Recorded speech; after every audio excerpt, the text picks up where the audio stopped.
Hello everyone, welcome. Thank you for the organizers for having us, and thank you, speakers, for being here on stage today.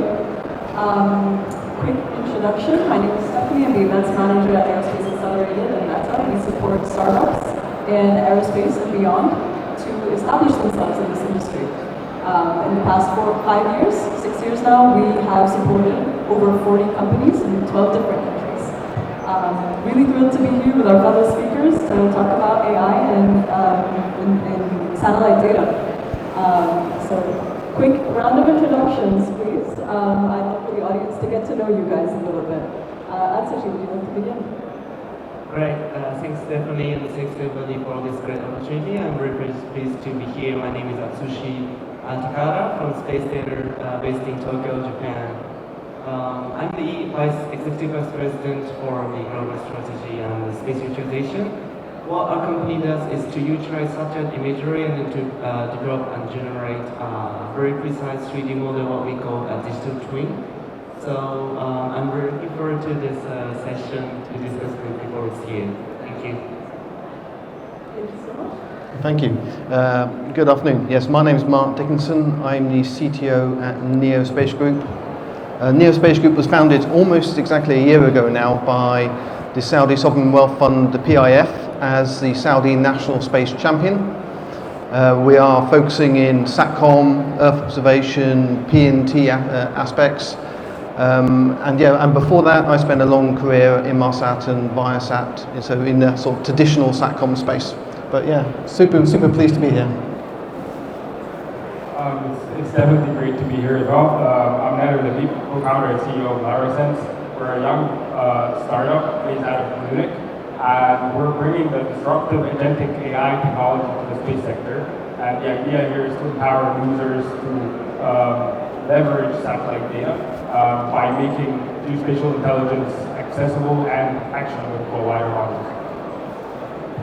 Thank you so much. We'll kickstart this session with a question for all of you in one quick sentence. How would you describe the role of AI in your current work with satellite data today? Should you like to start? Right, so speaking about AI on the satellite data, I think it's been changing dramatically and rapidly. We utilize AI more for computation and application side to create the digital twin. What I heard from my customers prior is that they are applying AI technology for data processing and all of those things, and it's been changing. It's super rapid. So I'd love to hear the other opinion as well, and I'm very looking forward to it. Yeah, I think AI has the power to really revolutionize the product and services that the customer has, the way they interact with space data, simplifying things for them and making it more data rich, actually answering the questions they want to get solved, not just simply, here's a bunch of data, you go and work out what it means. It's the glue that really solves the customer's questions. And for us, simply put, we see AI as like a bridge or a technology that allows us to bridge the gap between complexity and clarity. We work on what we call, or what is known as agentic AI, and the idea is not just to stop at an analysis level, but to also offer users like almost like an assistant or a co-pilot that helps them take it further when it comes to decision making based on satellite data. Thank you so much. We'll kickstart the session really quickly with a question for Atsushi. I'd love to know how you think AI is revolutionizing the processing, interpretation, and real-time analysis of satellite data across these industries. Are there any particular applications that you're excited about? So in our cases, as mentioned, we developed a digital twin for simulations of RF things, and then we put a lot of environmental information because twin is twin, so we need a very the same situation of what we see here. So speaking about AI, we are very excited that we can use it for everything, especially for simulation, processing, or like another mentions for decision making as well, and optimization as well. So we are inputting a lot of our AI technologies in our solutions.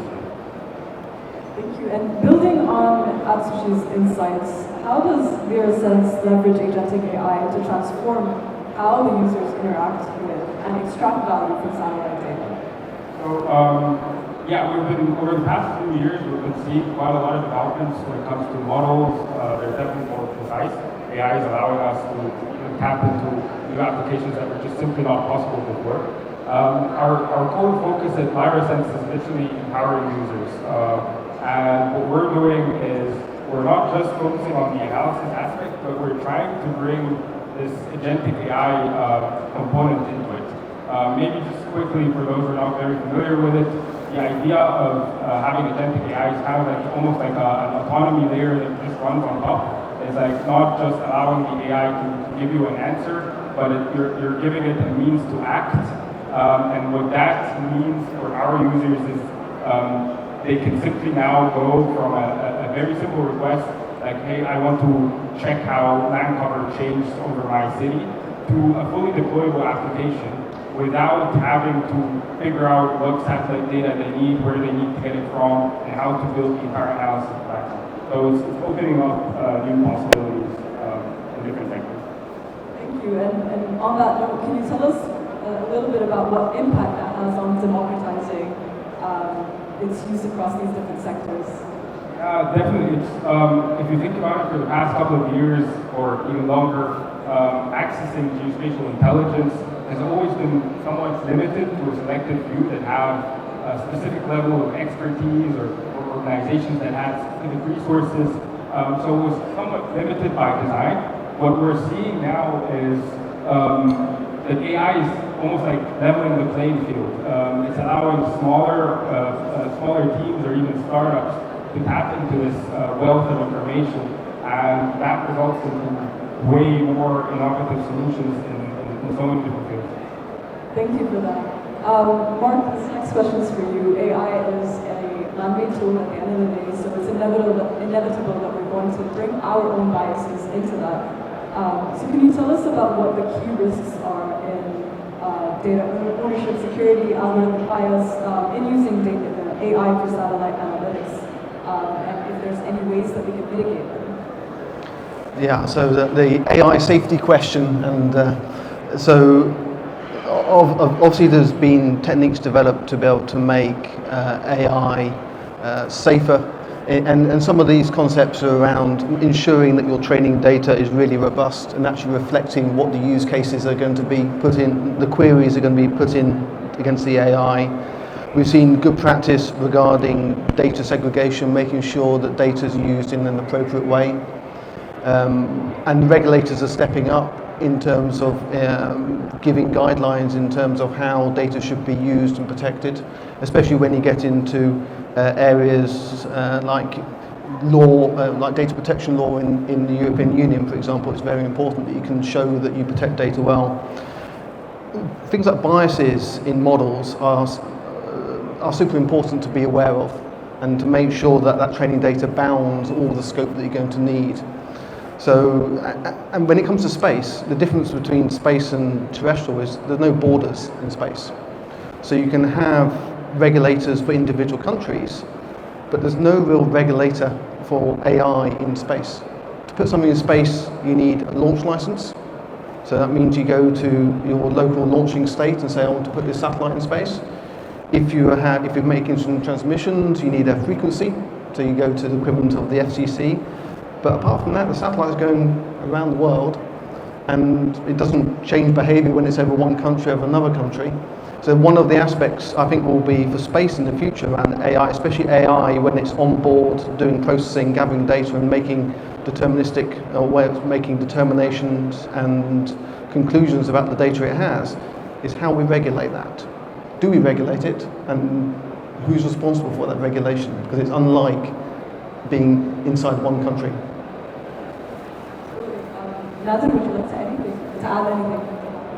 I think I completely agree. I think some other risks are to do with how the data is used, or how do you build some sort of a governance or framework around the usage of such data. Like when we talk about democratizing it and giving more people access, and it becomes like, or you're taking down all these barriers that we're looking for when it comes to knowledge, accessibility, etc.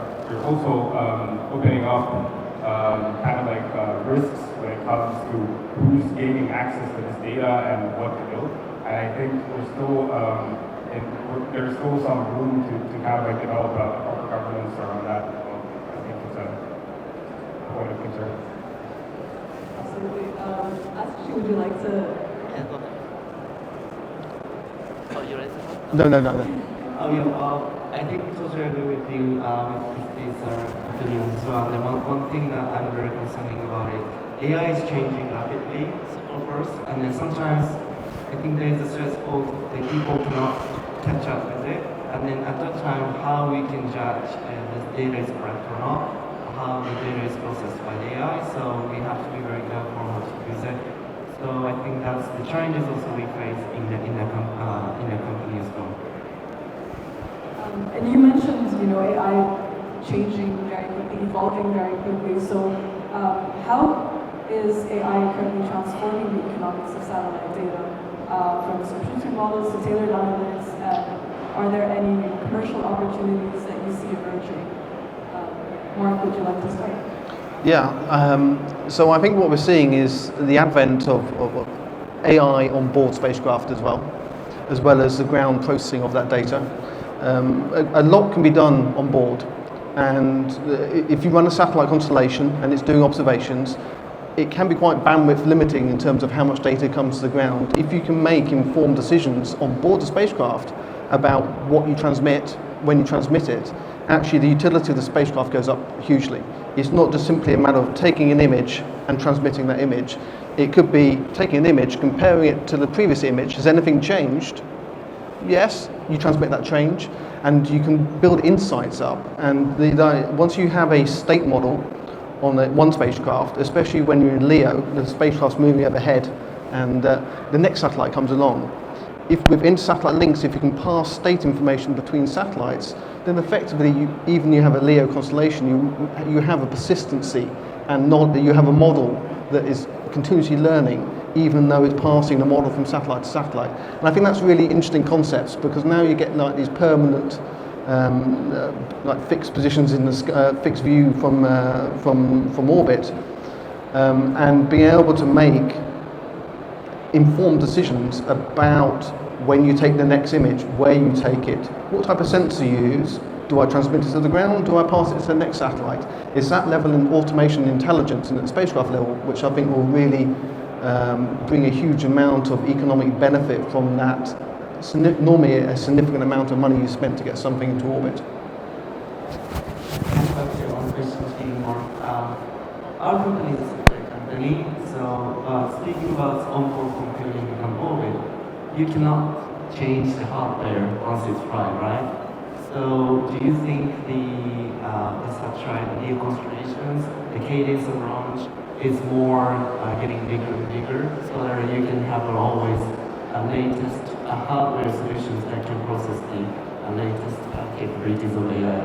How do you think the market is going to be? Yeah, that's a great question. That's always been the problem with space systems. They're designed and then take a couple of years to get deployed and then last for a couple of years. So how do you make sure the technology is relevant? I think concepts like virtualization of software helps. You can upload new images, so your software can continuously change. And if you abstract away the hardware element through a virtualization approach, then you can give yourself a roadmap for continuing to update the software and the processing capabilities independent of the hardware. And I think there's some good ideas around that. Thank you. Sorry for cutting. No, not at all. Please. Nathan, would you like to add anything to that? I think I completely agree on the tech side, but we're also seeing some change on like the business models. So we're seeing this shift from the need to buy large volumes of data to more like either outcome-based or almost like a usage-based models, where it's no longer end users are no longer interested, or at least some, in just buying massive amounts of data just because they need massive amounts of data, but it's more like, what can I use it for, and can I just pay for that? And I think AI and all the models that are being developed and the advancements are enabling more kind of newer business models. From an agentic AI point of view, it's still a relatively new technology.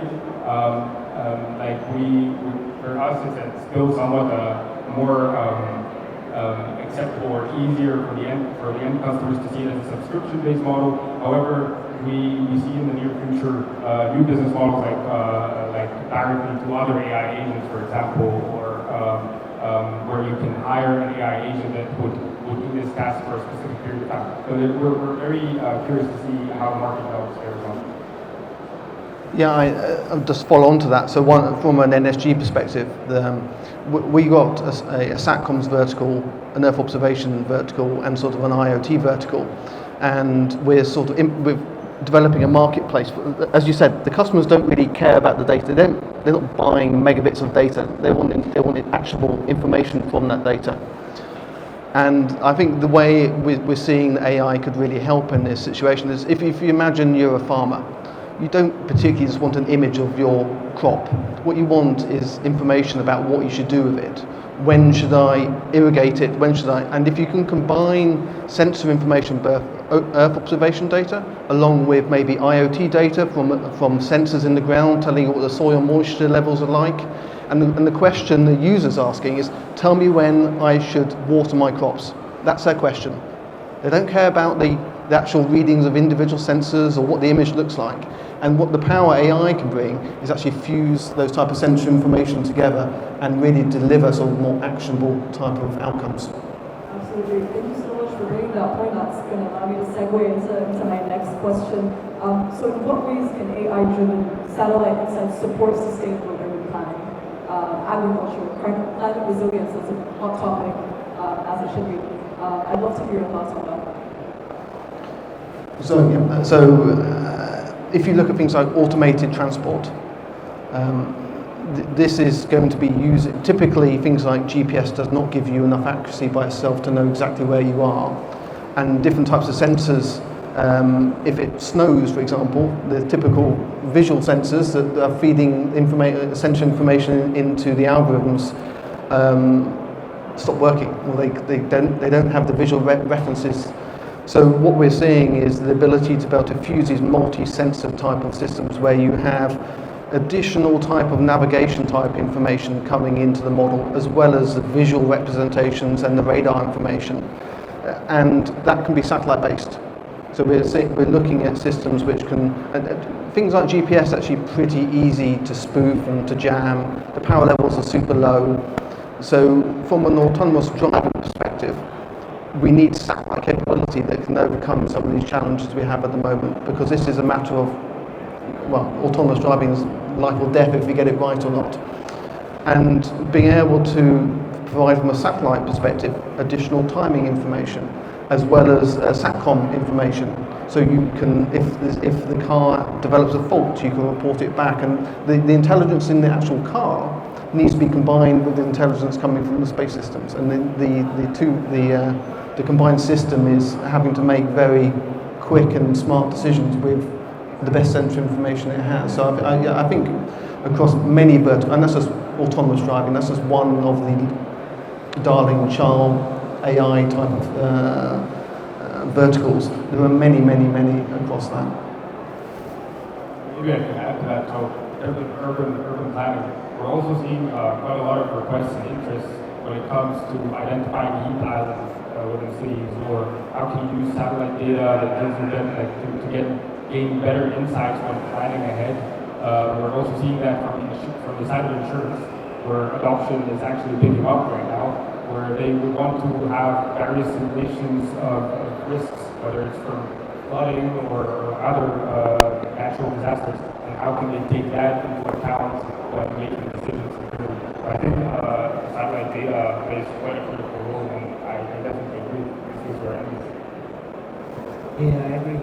I have one thing to add is that I'm from a country where a lot of the ASATEXPO in Japan, so like you guys mentioned, not only for subject data, but I think it's very important for us to think how to integrate a lot of different type of data from the multiple sources, so that the customer, like for our case, is urban planning or urban developers, can do the decision making in another way for example, for the emergency applications when if the big earthquake hits the hotel or something like that. So speaking about satellite data, of course we need to know how to use satellite data, but it's in the meantime I think it's very important how to use the other data as well, which is available too. And then I think that's also the part of the role where AI can be very powerful. I would like to add one small thing. Yeah, I feel like for quite some time, people have been trying to sell like solutions, like satellite solutions that are almost like standalone. But the biggest value, like you're saying, it comes from integrating that with other data. And combine that with your financial data, and then you can have predictions on how the markets are gonna basically be in a week's time if a certain shipment is delayed or so on. But I think the biggest value is when combining it. And right now, it's still somewhat seen as a special type or siloed data, when it should actually be just like typical IoT data that you can use with and integrate within your IT tech stack in an organization. Thank you. Mark, this next question is for you, and it's going to tie back to the conversation we were having earlier about policymaking and AI evolving faster than we can keep up with. And I guess this is also a question for the policymakers in the room. With AI evolving faster than the regulations can keep up with, how can governments create policies that enable innovation in satellite AI while protecting users and promoting ethical research? Yeah, I think AI is just one example of where technology is moving faster than the regulators can. In space, we're seeing advents of thousands of spacecraft going to orbit. So over the last 5 years, the number of active spacecraft in orbit has gone up by a factor of 7 or 8 or so. The regulations regarding how space is used haven't changed in that time, but the environment has got far more congested. So, and the same thing really applies in the AI world. We're in a world where there's so much investment coming in. There's so many smart new companies starting up to think about how they can use data more intelligently and make more actual insights, and the regulators are never going to keep up. So I think it's a really important question. I'm not sure I've got any answers in terms of what environment do we create. Is it through best practices? Is it through industry bodies? Is it through the ability to be more open source and more transparent about how the data is being used, and sort of self-regulate? If there is no regulator, do we self-regulate? And I think that so in across space there's a number of these parallels where the tech is moving so quick, and the rules are essentially based from the 1960s era, but not fit for purpose now. But we need to ensure that both from a data perspective and coming back to the safety and integrity of the data and making sure that the insights gleaned from that data are valid. And I think we need to be able to look as a tech industry at how we can help each other to be successful, because again it becomes a bit like the space congestion. If someone has a collision and there's a whole bunch of debris caused, that's going to be a mess for everyone. So it's in everyone's interest to make sure that we're all responsible actors and help each other through that if there isn't a formal regulatory process available. Thank you. Nathan, would you like to add anything on that? I completely agree. I think it's pretty tough to have these perfect kind of regulatory environment right now, because things are moving so fast. And I think in general, when it comes to technology, there's like an advancement in technology, but there's also we need some sort of a standardization to guide what governments regulate. And for a lot of aspects within AI, as well as the satellite data, that's a little bit lagging behind. So I think to have the perfect setup is actually pretty difficult. And maybe just one follow-on point. I think a lot can be helped with transparency.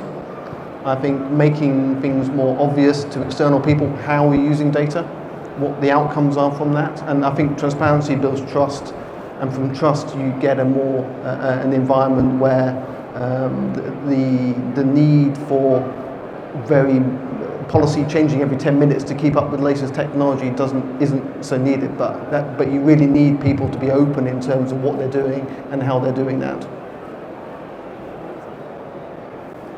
Would you like to add your thoughts? Well, this is not a subject data, but recently I saw a very interesting interview by Sam Altman, the OpenAI guy, and he mentioned about even the OpenAI, he doesn't think about the product what's going to be released in the year. So that first phase, the AI is been changing. So I think we should be we should note that the trend of AI, and then be very open-minded to accept the changes and how to incorporate it into the technology. I think that's very important. And like Mark mentioned, I think transparency is also very important as well. So yeah, I cannot imagine to be happy with AI.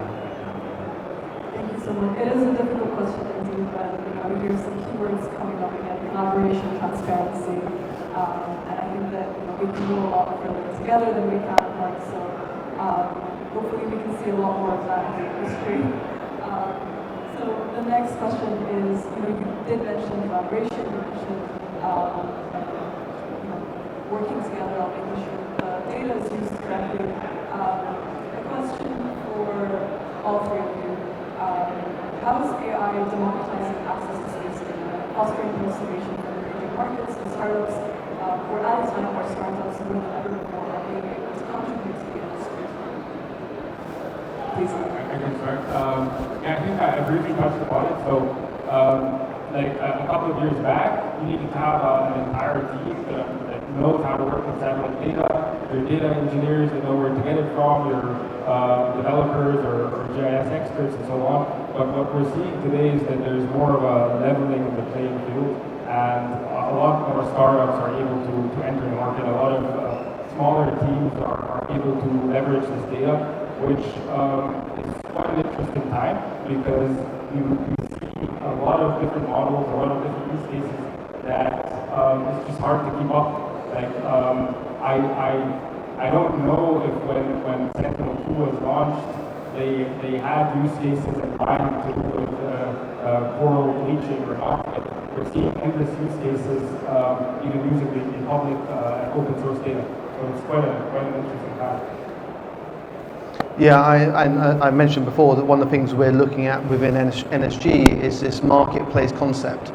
And the concept behind that is to make it much easier to access the data. And actually, you don't really care whether it's space data or not. Again, you come back to the question you want answering. And it may be data from terrestrially, it may be space data, but the concept is that you want an app on your phone to ask the question. Just as you ask ChatGPT or something like that, you want to be able to say, okay, I've got this question, come back to the farming example. When should I start harvesting? And if you create an environment that developers can build applications to sit on top of the data to do that, to answer those questions, then essentially it's just like using your smartphone. And that's pretty easy. Most people have that, and it's pretty easy to do. And essentially you don't need to think about, oh, I'm buying a satellite image, and what do I do with that satellite image, and how do I calibrate it, and how do I do it? Users don't want that. They just want a very intuitive interface, but it does require the back end for developers and have an ecosystem of developers to look at what algorithms are required, what models are required to be able to answer the questions for specific users. So. I'd like to add three things maybe. One is that, like Nadal mentioned previously, I did the same thing, which is the business model is changing quite a lot, and you don't need to have only a lot of engineers at different aspects in one company, because I think it's important right now to provide the right solution for the customer. But right now we need more collaborations, industry level or government level, and there's a lot of the data information or technologies that you cannot develop by yourself. So that I think collaborations are very key. And then what we value as a space data company is that we have a lot of connections in Japan and worldwide, and we know what the customer wants. And then like Mark mentioned, we don't need necessarily to speak about, hey, we use a subject measure, this subject measure, this subject measure, that data. They don't care. They want a solution. So that means that we can orchestra, we can harmonize the backend and integrate everything through the partnership, and then we can provide a solution. And then of course we use AI. That's I think very important, and I see the changing the trend recently. That's number one. And number two, it's not subject data, but speaking about our company, there's a very unique engineer, I'd say. He's very interesting. He's from ex-Google, and he's been developing a lot of the AI technology in Google. And what he's right now doing in our company as R&D is that he is developing a company internally using the AI. So he has a team. It's AI number 1, 2, 3, 4, and then they develop a course. And then that AI create a company. that's impressive for me. Like, what? But that's happening. So we have to think that way, and then we can have a lot of resources for engineers using AI, and then we can just input under code, and the AI generates a different code, and then the company grows organically. And that is coming. So I think we should have a different mindset to work together with the different company and organizations and to provide solutions for the users. Yeah. So that's two things, but yeah, that's my message. Well, I was always going to just make a comment, and if you look at, in particular, the region here, the amount of investment that's going on in AI, in the billions and billions. You just look at the event yesterday in Riyadh and the announcements around the AI side, and you look at some of the companies in the UAE doing that. There is a huge amount of investment, and that investment is promising returns in the future, and we're seeing first signs of those returns. But to make sure that AI really delivers on its potential, I think the point that was very well made was it's about collaboration here. We cannot just go off building one huge model over here, and hundreds and hundreds of standalone, very expensive models that take a huge amount of power to train. We need to think about how we can get the sum of the parts, and I think that will be the sum of the parts being greater than the individual bits. But I think that has the potential to really deliver on the financial returns and the and not just economic returns, the benefits for humanity that is potentially there, and all the money is going in now. But if we work together, I think the outcome will be far greater than just doing it all in isolation. I think I completely agree. I love what I'm hearing. Definitely the collaboration code is everyone if you get back, everyone's been trying to eat the elephant in like one bite, where the biggest one now, the biggest potential is when we collaborate. That's good enough. If you're interested to visit state-of-art studio, please meet your device studio city team at their stand right now. Thank you. Yeah, maybe just do you want to repeat that last bit? Yeah. So everyone's been trying to almost eat the elephant in one bite, tackle the whole market, be the data provider, be this, be that, build every single solution out there for everyone. And now with AI and these kind of barriers are like the barriers to innovation, the barriers to entry when it comes to technology is so low that you don't need a PhD in remote sensing anymore to use satellite data. You just need the right tool set. And that's allowing way more companies, way more teams to innovate and build new solutions. So I think this whole shift from I'm the only big solution provider to more of a collaborative ecosystem, that's definitely the way to go. Atsushi, would you like to add anything? Thank you so much. We're going to wrap up this session with one last question for all three of you. So looking ahead, what are some of the advancements in AI that are going to shape the future of satellite-driven commerce, connectivity, and space exploration? I'd love to hear one thing that concerns you, one thing that you're looking forward to, that excites you, ideally in that order so that we can end on a high note. Please, Adam. Concern, well, it's not concern, but it's a point that we need to think about, is if you're giving a wider audience access to this data, you need to find a way of at least doing proper due diligence before, or at least controlling who has access to do what. So that's one point.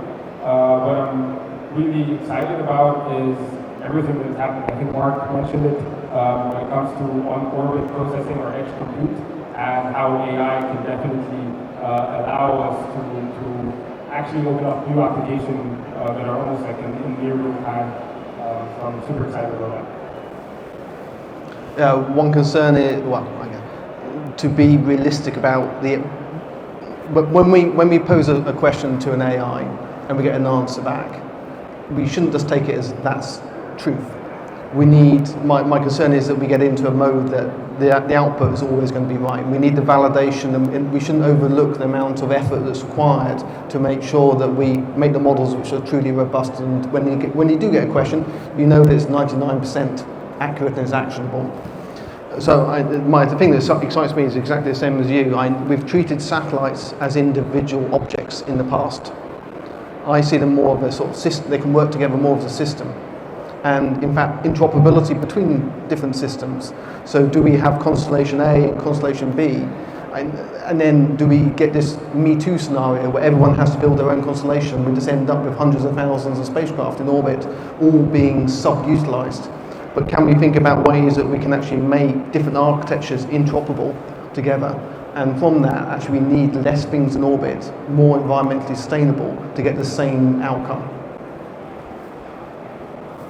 Yeah, for me, the excitement in AI is not only for the space industry, but for all of the humanity. I strongly believe that AI will literally put our level into the next level, like when internet did for the society, and then now we have iPhone and other solutions, and then I think the same revolution is going to be happening and coming in a few years with AI, and that's going to be changing. So I'm very excited that I cannot even imagine the future, how we behave, how we use the AI in coming years for the space industry or others, and what kind of innovation comes to next. So that's my excitement. But yeah, I hope that Answers it perfectly. Thank you so much. I'd like to thank the audience for being here today. I hope that you guys took away something new insights that you can go home with. Big thank you for the speakers for being here with us today. Quick round of applause to our speakers. That's great. And maybe we want to dive into some questions. I don't know if you've got any questions. We do have some time, so we'll dash off. Yeah, we have a gentleman here at the back. Hello. I'm an engineer and many years with electronics. This is a very general question about AI. You mentioned at one point this 1% possible error that somebody needs to check it. This is a very, very general question, and always this needs to be checked by a common sense person because it's not conscious, that software. Is there work started to this direction to see how to give, because actually the human person will be above AI. Is anybody working on this? Maybe I'm not sure if I fully understand everything, but we're keeping human in the loop. At least every time. Afternoon, CABSAT visitors. Dubai Studio City Soundstage 12 will leave from their stand at 12:50. If you're interested to witness state-of-art sound, please meet Dubai Studio team at their stand right now. Thank you. Yeah, so we're keeping human in the loop, so we see what we're building, for example, as a decision aiding system. So it suggests what you should do or gives you the input. That also gives you the data you need to kind of confirm this or choose not to work with it. However, something exciting we're working on is, I think you mentioned something related to it, and that's having a separate role within, if you're talking about agentic AI or like autonomous AI in that sense, a role for AI that is just supervisory in that sense. Like it checks what other AI agents are building when it comes to code or decisions, and that is learning from the human that is approving tasks as you go. So probably in the very near future, the role of having the need to check for a specific use case would kind of like probably drop a level or two. Yeah, I think this case, it used to be that you used to pay students to go cat, dog for classification of images. I think they've shown that some of the AI models that do that task instead of the student, paying the student $15 an hour to do it, actually generates better results. So I think we should certainly, back to my point about the risk, we shouldn't just believe what the AI tells us. But I think the use of technology can help enable the validation of the results and the model integrity.